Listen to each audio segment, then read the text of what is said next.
1,200억 원에 팔렸습니다. 한국 보쌈 프랜차이즈의 전설, 전국 700개 매장을 거느리던 외식 제국이 글로벌 사모펀드 손에 넘어간 거죠. 그로부터 10년, 지금 남은 매장은 고작 100개입니다. 매출은 반토막이 났고 5년 연속 적자에 시달렸으며 급기야 물류센터까지 팔아야 했습니다. 한때 보쌈하면 놀부라던 공식은 완전히 깨졌고 이제 업계 순위에서 8위로 밀려났습니다. 도대체 무슨 일이 있었던 걸까요? 오늘은 대한민국 외식 프랜차이즈 1세대의 몰락, 놀부보쌈 이야기를 해보겠습니다.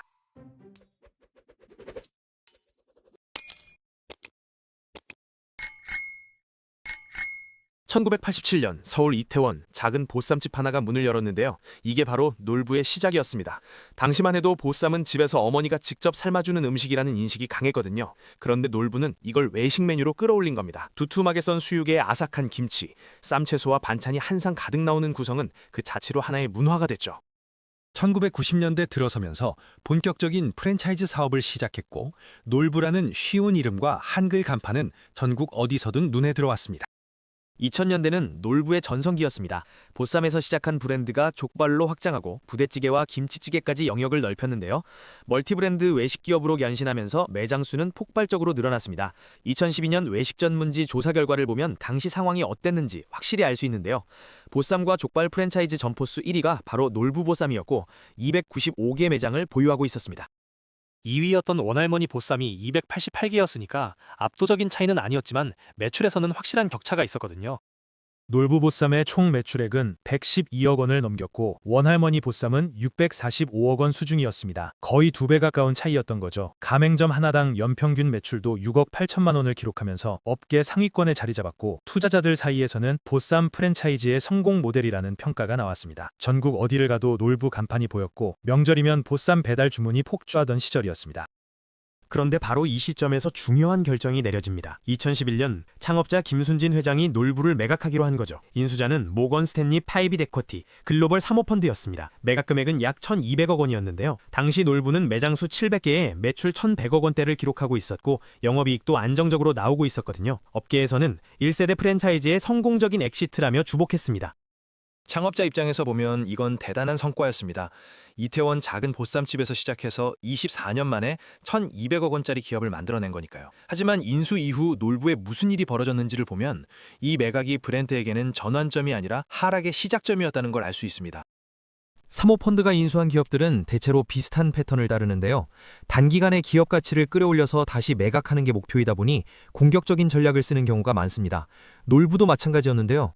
모건 스탠리 PE는 기존 보쌈과 부대찌개에 만족하지 않고 엄청난 속도로 브랜드를 확장하기 시작했습니다. 놀부 부대찌개엔 철판구이, 놀부 항아리 갈비, 놀부엔 청춘, 놀부 맘모스 같은 새로운 브랜드들이 쏟아져 나왔고 공정위 정보 공개서에 등록된 브랜드만 10개에서 나중에는 16개까지 늘어났습니다. 문제는 이런 다브랜드 전략이 오히려 독이 됐다는 겁니다. 인력과 자본이 여러 브랜드로 분산되면서 정작 핵심이었던 보쌈과 부대찌개에 대한 집중력이 떨어졌거든요. 게다가 레버리지 인수, 그러니까 차입금을 끌어다가 회사를 산 구조였기 때문에 이자 비용이 계속 실적을 압박했고 회계 컨설팅이나 합병 관련 비용, 조직 재편 비용 같은 단기 지출도 급증했습니다. 놀부 측에서는 단기적으로 이익이 줄었지만 미래를 위한 투자라고 설명했는데요. 결과적으로 그 미래는 오지 않았습니다. 숫자로 확인해보면 상황이 얼마나 심각했는지 바로 드러납니다. 놀부보쌈이 족발 가맹점 수 추이를 보면요. 2017년에 229개였던 매장이 2018년에는 173개로 줄었고 2019년에는 162개, 2021년에는 156개까지 떨어졌습니다. 그리고 2023년에는 103개만 남았는데요. 신규 개점은 6개에 불과했고 폐점은 37개나 됐습니다. 매년 문 여는 가게보다 문 닫는 가게가 훨씬 많았던 거죠.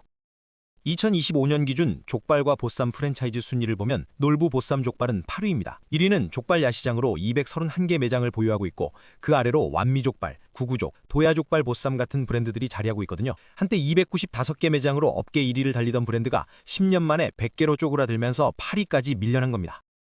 놀부의 또 다른 주력이었던 부대찌개 브랜드도 상황은 비슷했습니다. 2017년에 421개였던 놀부 부대찌개 매장은 2019년에 323개, 2020년에는 289개로 줄어들었는데요. 외형상 성장세가 완전히 꺾인 거죠. 보쌈이든 부대찌개든 놀부라는 이름이 붙은 매장들이 전국에서 빠르게 사라지고 있었습니다. 매장이 줄면 당연히 매출도 줄어드는데요. 실적 추이를 보면 정말 가파른 하락세입니다. 2016년에서 2017년까지만 해도 1,100억에서 1,200억 원 수준을 유지했는데 2020년에는 530억 원으로 반토막이 났고 2021년에는 403억 원, 2022년에는 335억 원까지 떨어졌습니다. 전성기 대비 3분의 1 수준으로 쪼그라든 거죠. 이익은 더 심각했습니다. 2017년 이후 5년 연속 적자를 기록했는데요. 2021년에는 영업 손실 28억 원, 2022년에는 영업 손실 16억 원에 당기 순손실 51억 원을 기록했습니다. 돈을 벌기는커녕 매년 수십억 원씩 까먹고 있었던 거죠. 부채 비율도 급격히 치솟았는데요.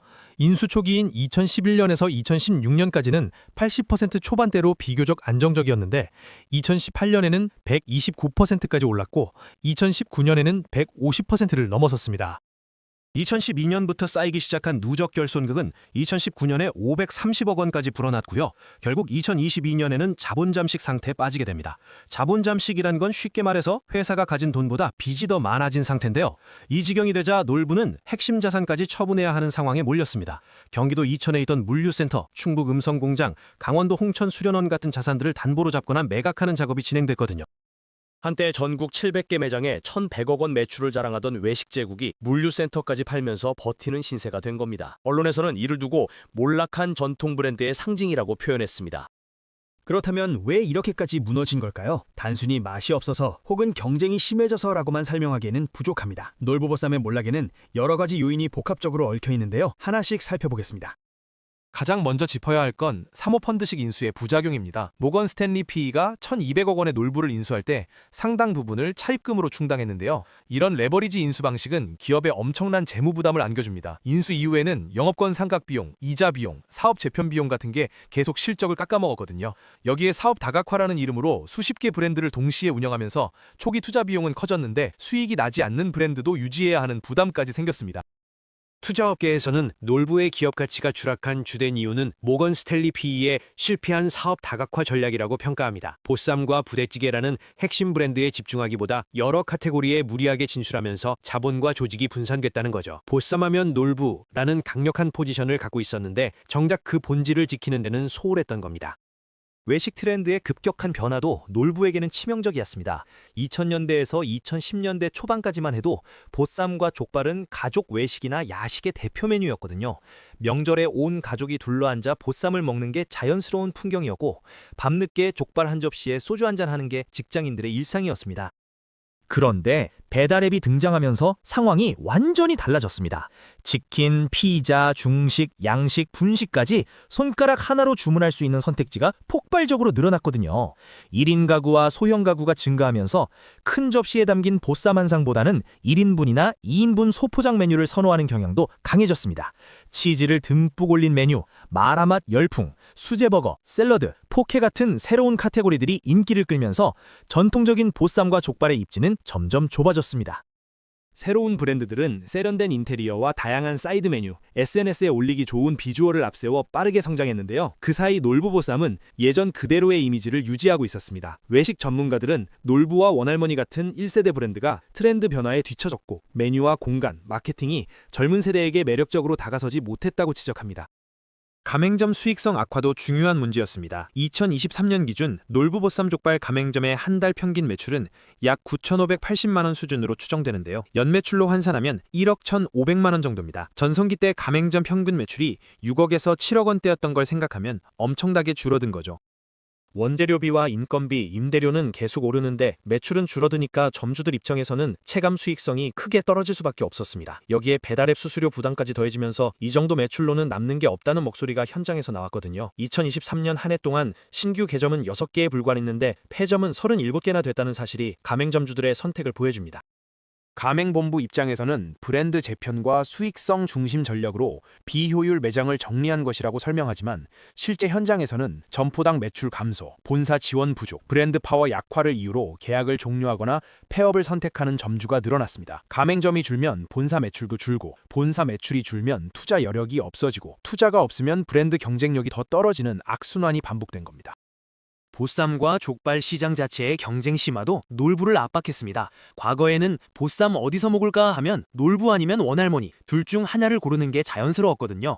그런데 지금은 상황이 완전히 달라졌습니다. 족발 야시장, 완미족발, 구구족, 도야족발 보쌈 같은 다양한 프랜차이즈가 등장했고 지역 맛집형 보쌈집이나 저가형 배달 전문 브랜드들도 시장을 파고들었습니다.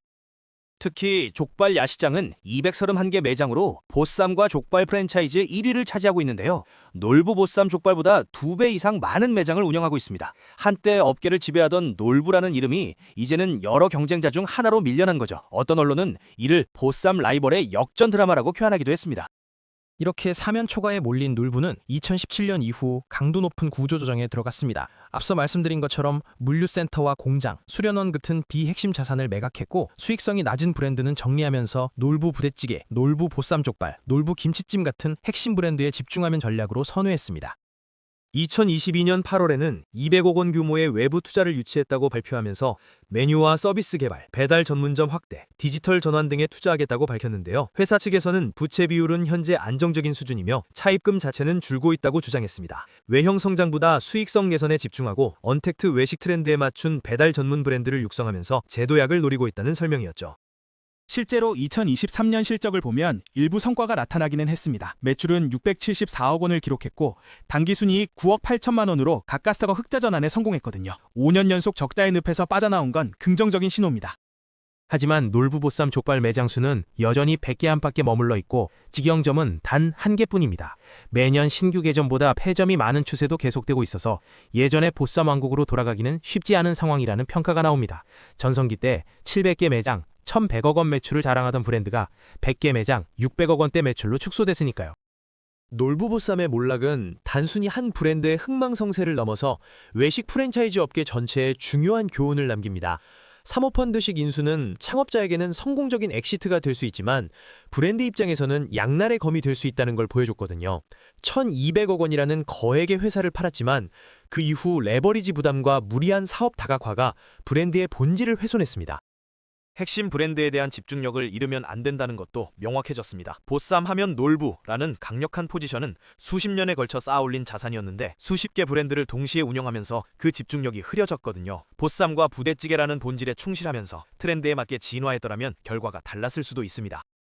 트렌드 변화에 뒤처진 1세대 프랜차이즈의 공통된 문제도 드러났습니다. 놀부만 어려움을 겪은 게 아니라 원할머니 보쌈 같은 경쟁사들도 2010년대 후반부터 매출과 매장 감소를 겪고 있거든요. 메뉴와 공간, 브랜딩이 젊은 세대의 취향 변화에 충분히 대응하지 못한 패턴이 반복되고 있습니다. 가맹점 수익성이 무너지면 브랜드 전체가 무너진다는 것도 확인됐습니다. 본사가 외형 성장과 다각화에 집중하는 동안 점주들의 수익성은 악화됐고 가맹점 감소가 매출 감소로 이어지고 매출 감소가 부채 비율 상승으로 연결되는 악순환이 계속됐습니다. 프랜차이즈 사업에서 가맹점과의 관계가 얼마나 중요한지를 보여주는 사례입니다. 2010년대 초반까지만 해도 보쌈 어디서 먹지? 라는 질문에 놀부가 자연스럽게 떠올랐습니다. 그런데 지금 20대에서 30대에게 같은 질문을 하면 족발 야시장이나 완미족발 혹은 동네 맛집 이름이 먼저 나오는 경우가 많습니다. 브랜드는 결국 숫자가 아니라 사람들의 기억 속에 남는 거라는 걸 놀부 보쌈의 몰락은 씁쓸하게 증명하고 있습니다.